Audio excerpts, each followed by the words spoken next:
Karate J. What's shaking, baby? You know, since I'm from the D, I gotta say what up, though, to you.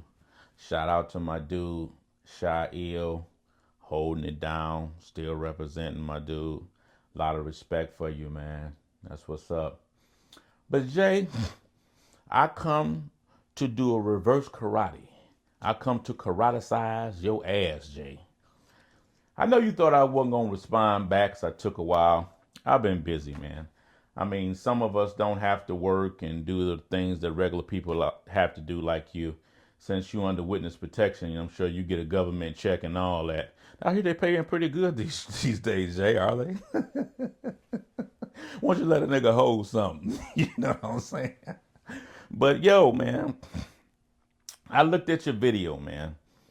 And one thing I can say, your subscribers, well, Shail subscribers, and the guys that listen to you, man, they represent them little motherfuckers is all over the place.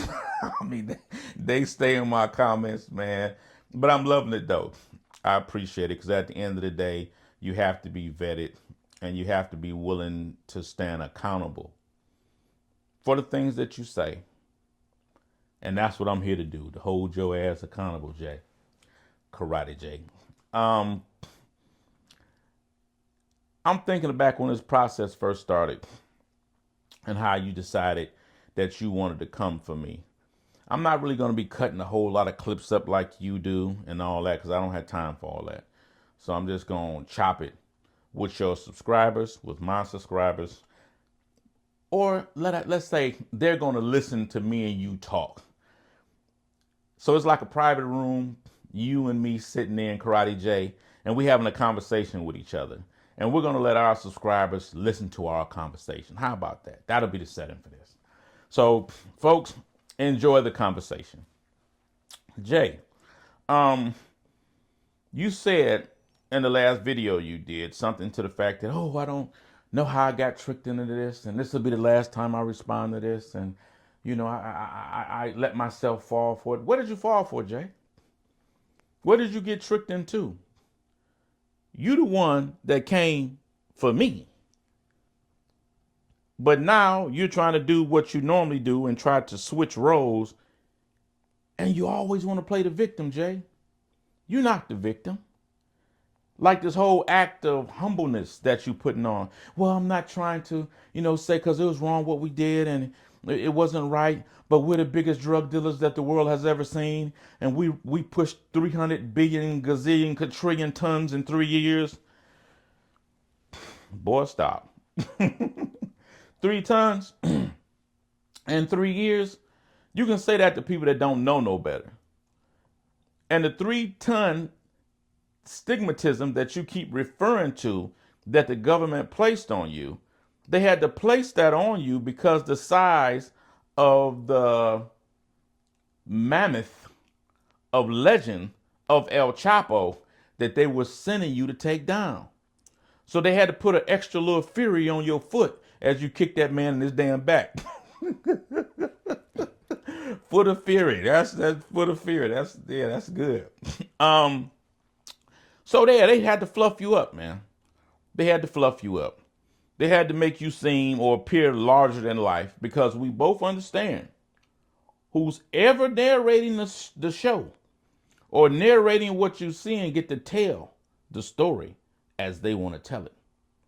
And at the end of the day, we both know, and although this has been in the federal system, that the U.S. attorney is the narrator of that story.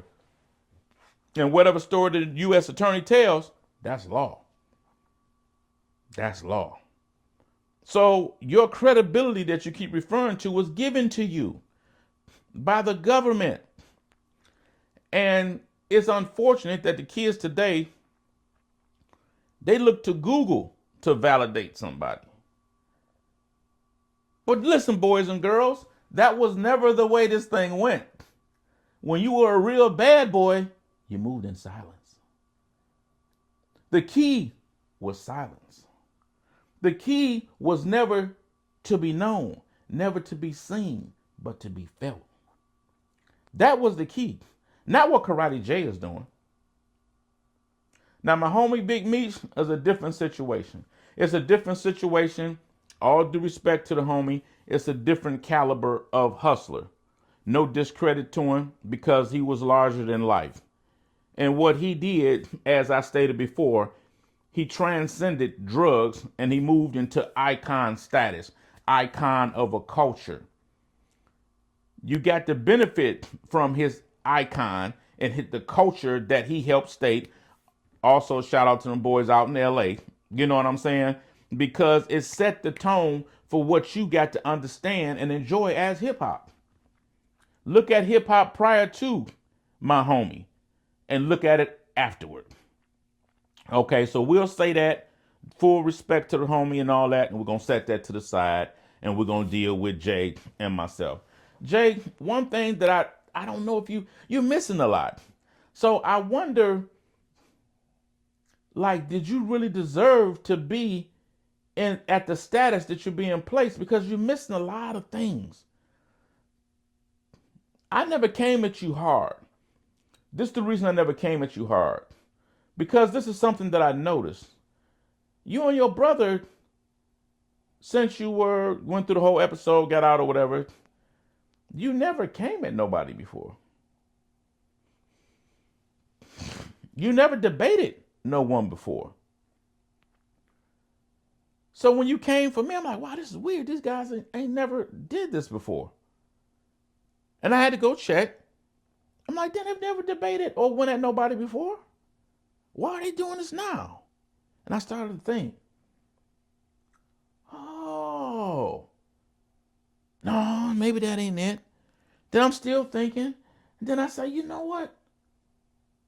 They've never did this before, so it can't be part of their personality.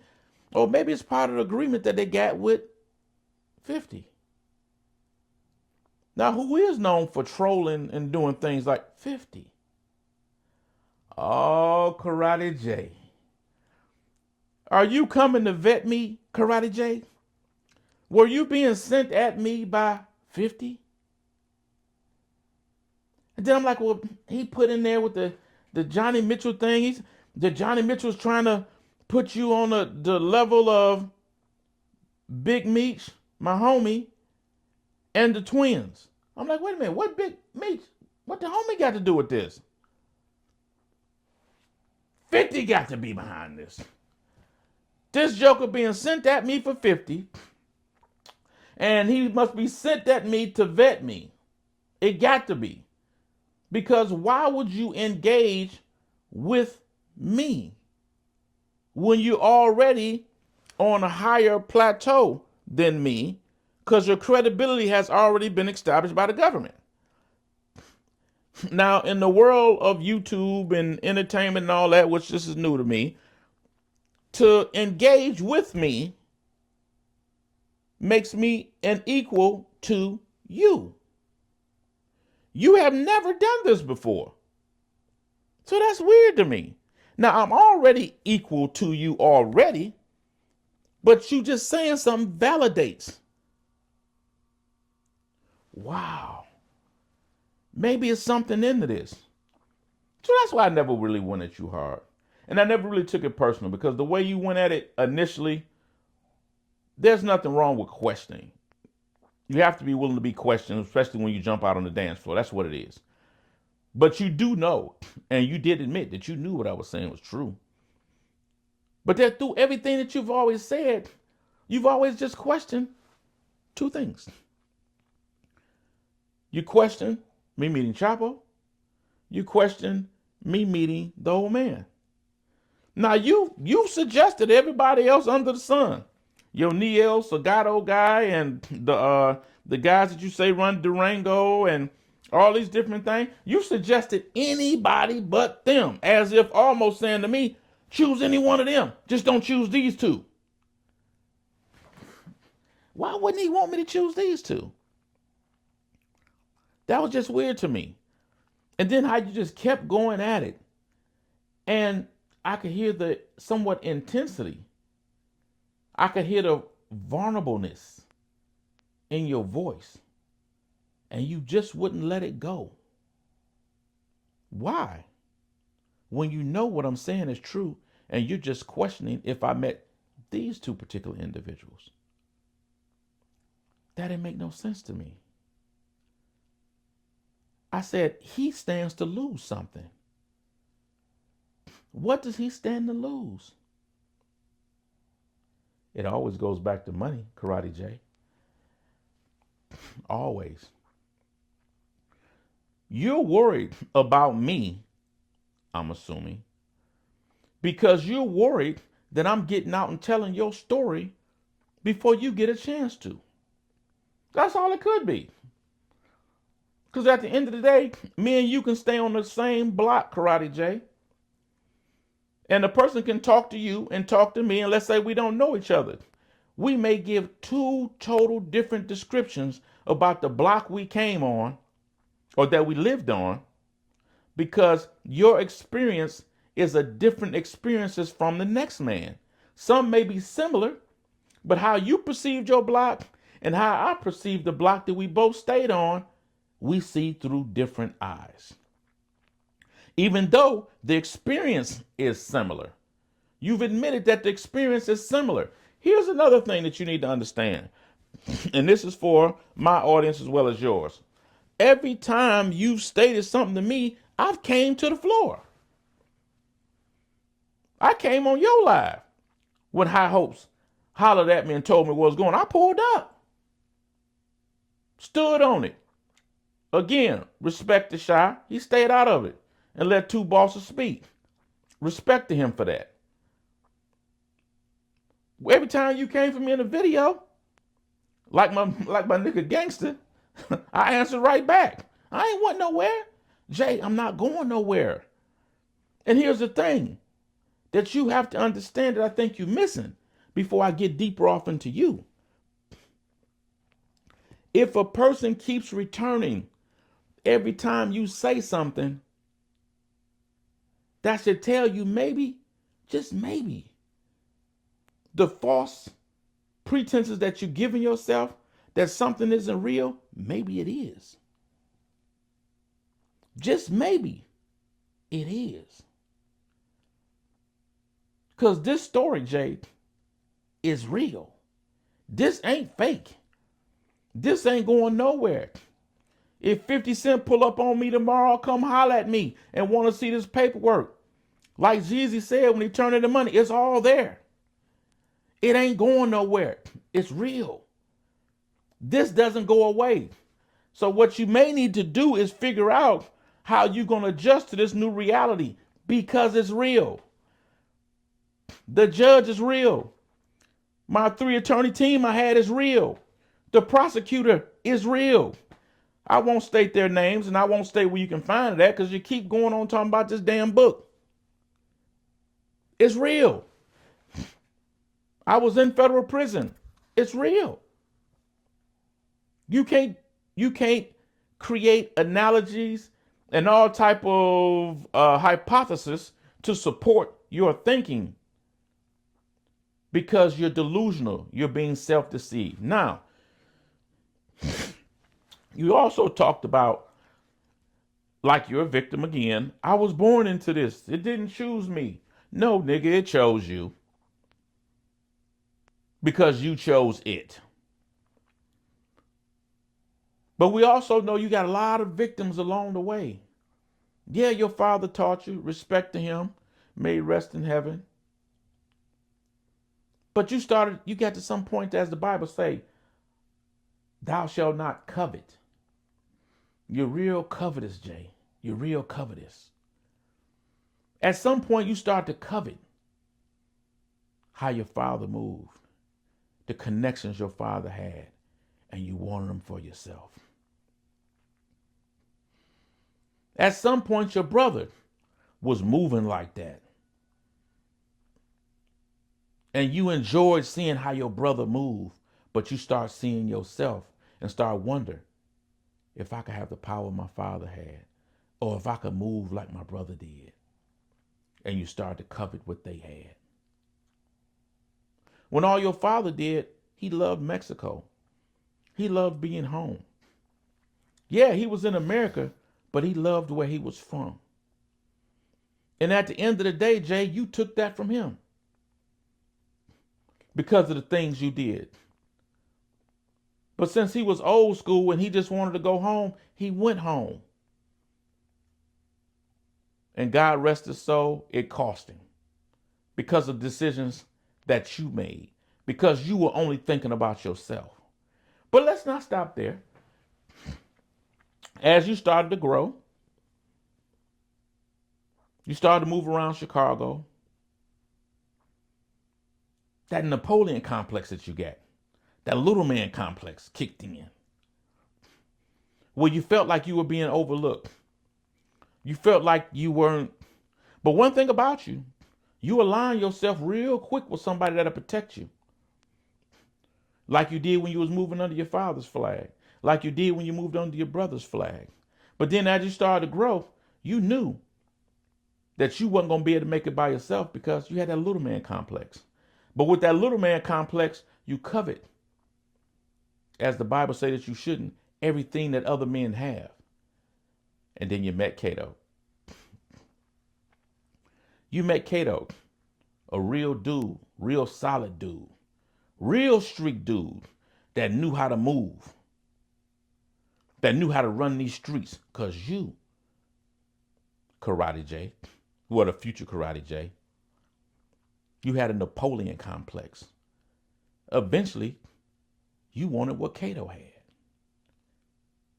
Cato protected you. And shout out to them kings. And you became a king by name only because you were coveting the power and influence that Cato as a king and those other kings had. So you affiliated yourself with them really for protection because you knew you didn't have it in you. How can I speak like this, Karate Jake? Because I'm from the street. I got it out the mud. I stayed in crack houses. When I had to go to the bathroom, I pissed in buckets. I sat on the bucket and did number 2 and disposed of it myself because there was no running water in there. I stood on the corners when it was cold and it was snowing. I come from that way. I come out the mud and I got to where I got to. That's why I'm going hard at you. And you can't talk crazy to me from something you was born into and then you start to covet the motherfuckers that put you on. You coveted Cato so much because you didn't have a real hustle in you. You didn't know how to move. You started to covet that man's wife. Yeah, Jay. We're talking about you today, Jay. And we're talking about the liar that you are, Jay. Yeah, that's what you did. Coveting that man's wife because you knew that man's wife was a real hustler. I was there in prison with a relative, and he talked about the superwoman and the hustler that she is. And you started to covet that and want that for yourself too, Jay. Even though the man that was protecting you, that was his wife. God rest his soul, Jay. He made his transition. Shout out to them kings. And shout out to that man, his family, and all of that. But you didn't stop there, Jay. You went for that man's wife. Because you covet shit that don't belong to you, Jay. You want everything somebody else got, Jay. You got that Napoleon complex, Jay. That little man complex. You can't build it yourself, so you try to befriend and try to appear to become humble when you're a snake, when you're crawling around on your stomach, biting a nigga's knees and ankles, Jay. That's what you do. That's what you built. Like, that's who you are. But you didn't stop there, Jay. No, you didn't stop there. The government, the U.S. government got on your ass, Jay. What you do? You run. You ran. You didn't stand 10 toes down. You ran. Because, Jay, you don't never want to accept responsibility for nothing you do. Everybody else is a fraud. Everybody else is trying to rip you off. You're so humble. Everybody else is trying to take advantage of you. You're the victim all the time, Jay. I ain't even got halfway through your story, but I'm talking about all your victims, and you ain't spared no goddamn body. And you say, why am I not known? Thank God I wasn't known. Because you'd have kicked me in the damn back if you had the opportunity. And listen, any of y'all messing with Jay, don't let him know who y'all is. Because he's going to kick you in the back. You ran. You ran to the cartel for what? The same thing that Cato provided for you, protection. You want a protection from the U.S. government. That's why you ran over there. That's why you ran there, Jay. For them to protect you. And then you start working and doing what you did and all that. Again, I don't blame you for what you did to them, because that's how that business goes. And as you said in your last video, that you've been talking for I don't know how long about that's what they do. But it's wrong when I say it. You admitted that you've been saying it, but did not say it. It's wrong. But like I said, that's how that business goes over there. Don't fault you for that. But what happened? You over there working with the Beltran Lever brothers. You working with Chapo. I think you work with Mencho or whatever the case may be. So that's why your bricks had different stamps. But when they came along and they started saying, no, you can't work with this one. You can't work with that one. You knew what that meant. But my thing is, why would you be upset when they say you can't work with this one, you can't work with that one? What were they really saying? They're really saying that they seen your slutty ways, Jay.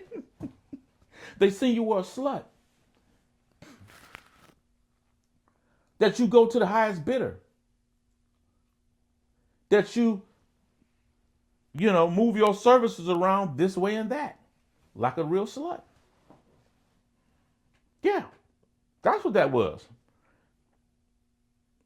So they wanted to tighten down on you and tie you in. But no.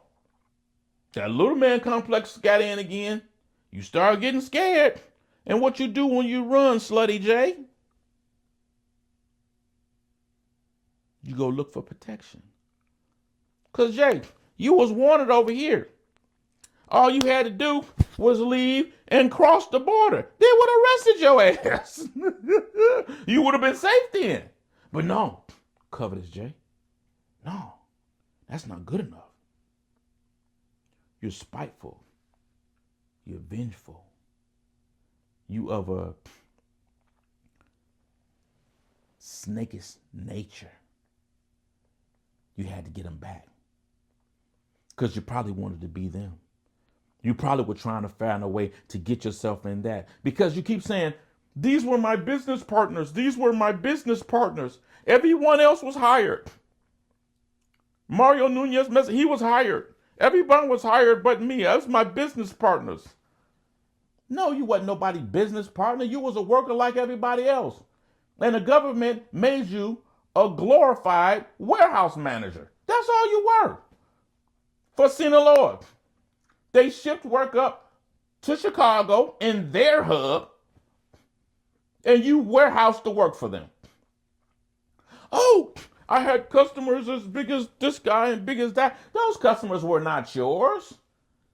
Again, you were a warehouse manager, equivalent to an Amazon warehouse manager. Okay? All the product in the Amazon warehouse belongs to Amazon. But Amazon also warehouse other products that don't necessarily belong to them, but it's in their warehouse, and through their logistics, they get it there. And you were part of the logistic process. How do I know? Because I ran the hub in Atlanta for a little over a year. Glorified warehouse manager. That's all you were. They send you so much work and they tell you, listen, we need you to get this much to this person, this much to that person. Of course, you can have some too. And I'm going to put this up here. Stop sending me these Dear John letters like this one. You can't replace us. Have you ever crossed 3 tons? Even though you denied it as you. Have you ever crossed 3 tons of white that's yours? If you're a warehouse manager for Amazon, you know the different distributors or whatever, or vendors that deals with Amazon. So if you want to get something shipped from whatever to wherever, you know the logistics. You could probably even get Amazon to ship it for you and pay them their fee. So stop trying to fluff stuff for somebody that don't know. But back to you. You then turn around and ran to the same government that you ran from. But instead of just taking your ass on, no, you can't do that. You covetous, slutty J. You got to fuck somebody over. So what did you do? But see, you fucked with the real one, huh? You fucked with the United States government. And if nothing else the United States government know how to do, they know how to pimp a slut. They know how to pimp a slut, Jay. They told you, no, you little freak. We ain't gonna save you unless you get something for us. They lowered the value on that thing that you keep moving around this way and that. You wore wires, Jay. You wore wires on people. You were recording people talking to you. That's who you are. And when they start calling you in question, you lied. But hey, there's nothing wrong with lying to a criminal. We all lie, right? You went to the United States government for protection, but they put your ass to work. Equivalent to putting you on the corner, girl. Put you on the corner. Get that money. And told you they wasn't going to bring you in till you got them up. Money. Enough money, girl. Yeah, that's what they did. Then they told you they would save you. But hey, lying to a criminal is nothing. You lied to the U.S. government, Jay. That's why you got extra time. When they was give you that time cut, they gave you extra time because you was lying to the government and moved extra work and didn't tell the government. You a liar, Jay. You don't care about who you lied to. You lied to the U.S. government that you ran from, ran to motherfuckers to protect you, and then you ran back to them to get the motherfuckers that you ran to protect you when the game got a little tough. When it got real. When that real nigga seen that you wasn't built like that. Then you go to the U.S. government on them when you could have just crossed the border and let them lock your ass up. But no, you couldn't do that. You covetous J. You got to fuck somebody over. You got to take something. You have to take something from somebody. But God didn't bless you with the stature to be able to do it. So you manipulate and you use other people. And like I said, the government brought you in. And they said, girl, that ain't enough. I need more. You then started to kick people back in over here. Can't fault you for that over there. That's how the game goes. But over here, you kick people back in. And while you own your podcast, you're saying, well, yeah, I feel bad about that guy's back he didn't have nothing to do with it. You don't feel bad, Jay. Because everybody got to pay for what you do but you. And then you turn around because you didn't know about me. You didn't know that Chapo had a chocolate girlfriend. That Chapo had another warehouse manager. After you decided you want to turn coat and go with the United States government. But it bothers you because you found out that he was dating me a couple of years before you decided to go off and find another boo. That bothers you, Jay. Because you try to appear as if you're all-knowing Jay. When you're nothing but karate Jay with a side of slut in you. You're an opportunist, Jay. You will tell whatever story you need to tell for your own fucking benefit. Because that's all you're concerned with. And to distinguish how inept and horrible you are, out of all your deal making that you was making, motherfucker, you couldn't even protect your wife.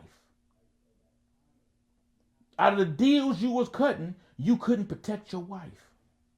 Because you don't give a fuck about nobody but you and what you get. Your wife's a good woman. Real hustler.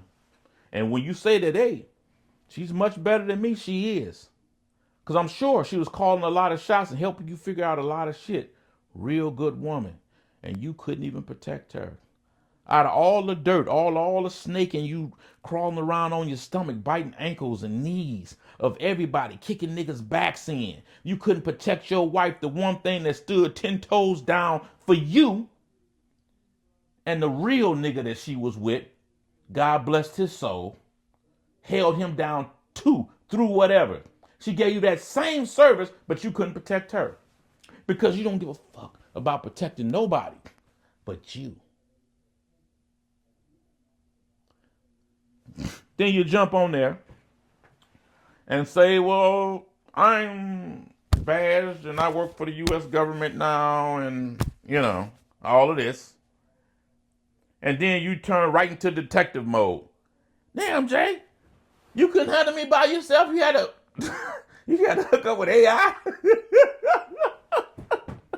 Yeah, y'all, this fool with the AI on me. And straight nerded out. Went to AI. But see, the part that you're leaving out, Jay, is what AI told you. AI did tell you something. AI told you that I was your daddy. That's what AI told you.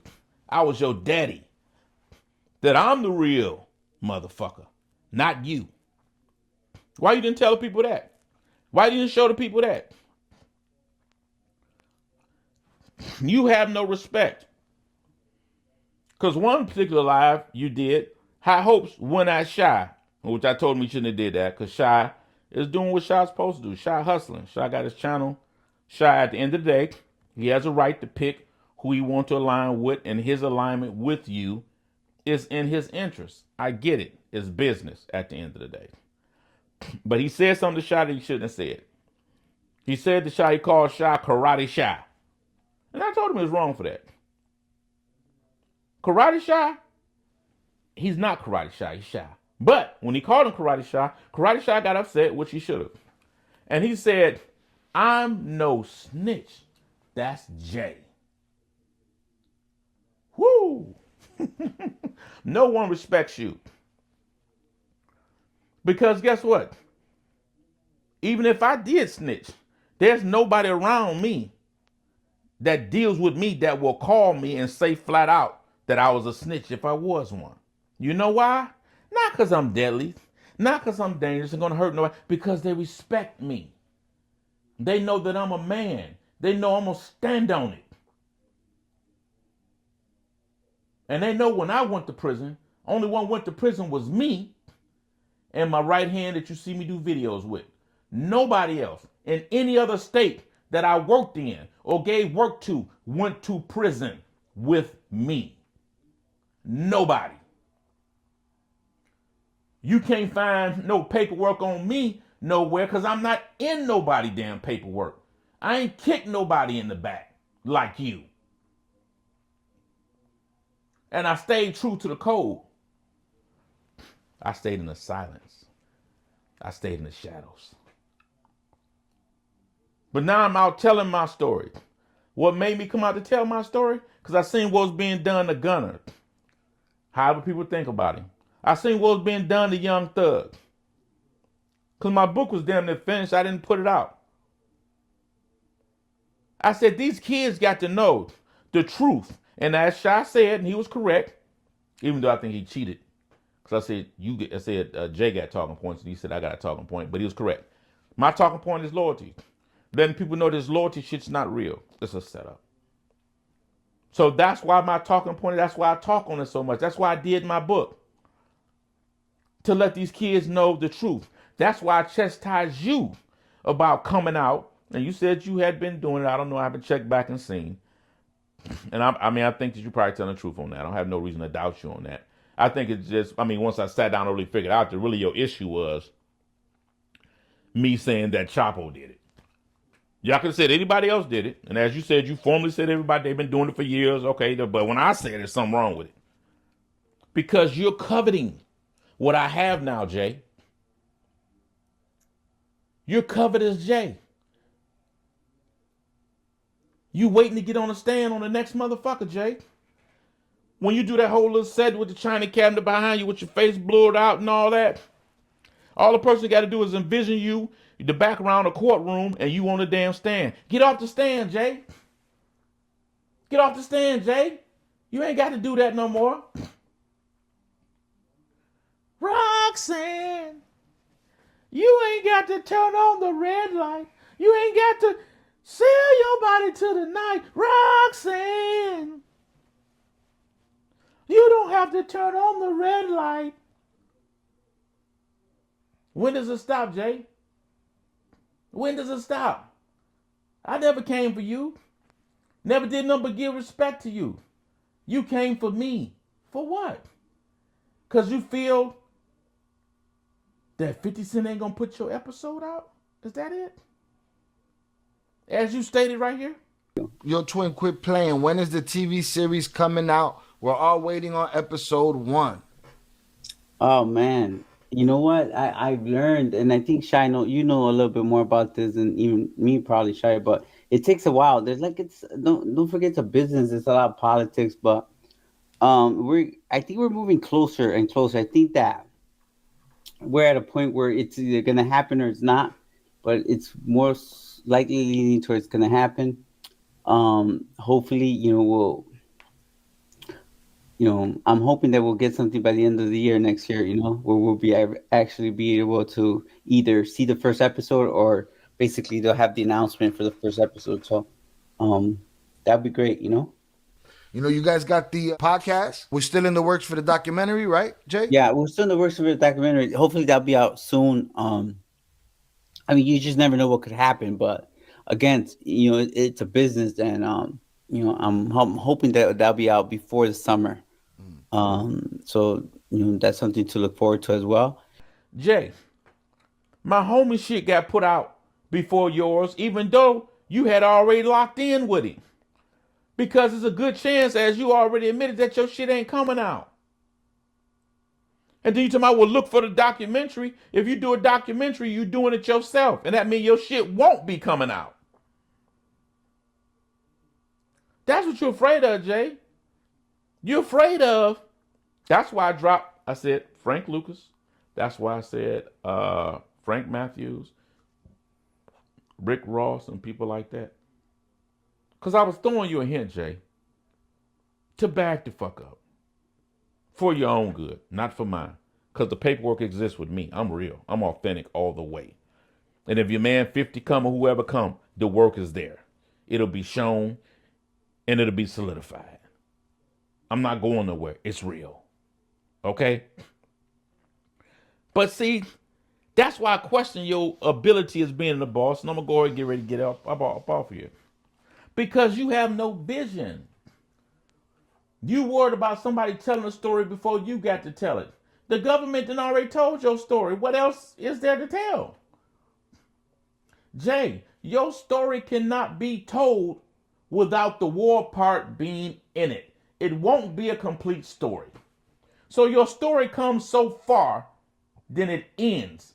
Because that's when you exited stage left. But it has to be covered with the war part.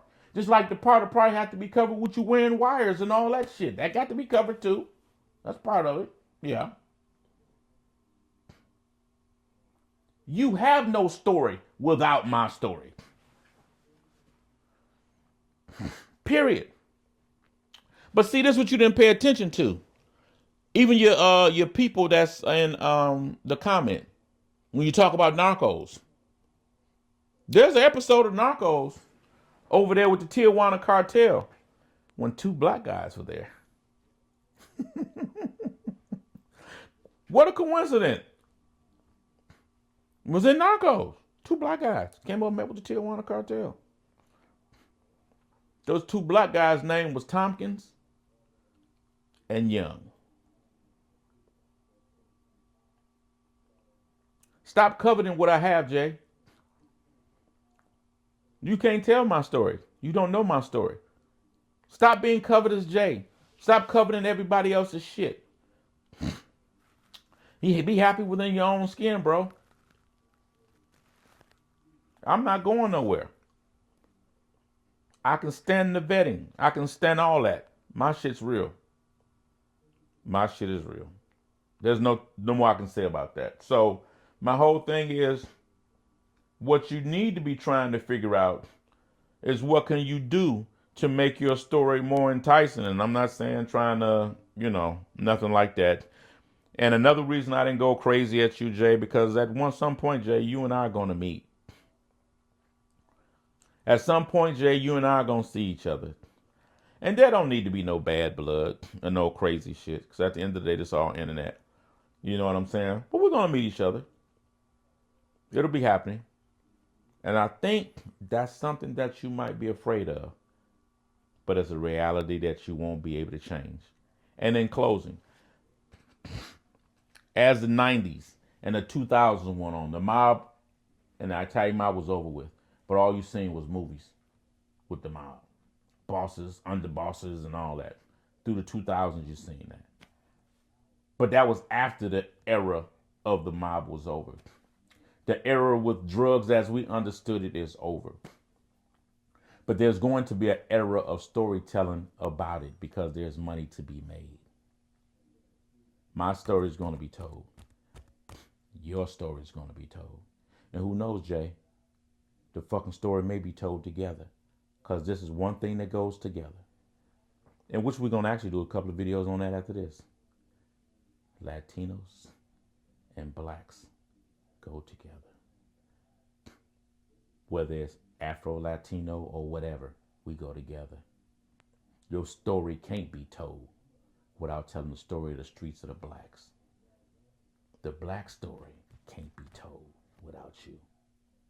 That's why I question your ability as a boss of foresight and being able to read the dice before they stop rolling. Get it together, slut. That's how I'm the best way. Get it together, though. But baby, Karate J, I still fuck with you. I get it, but be gangster. Keep it real with yourself. Shy, what up, though? Deuces. Hey, fuck with me. Subscribe and all that other good shit.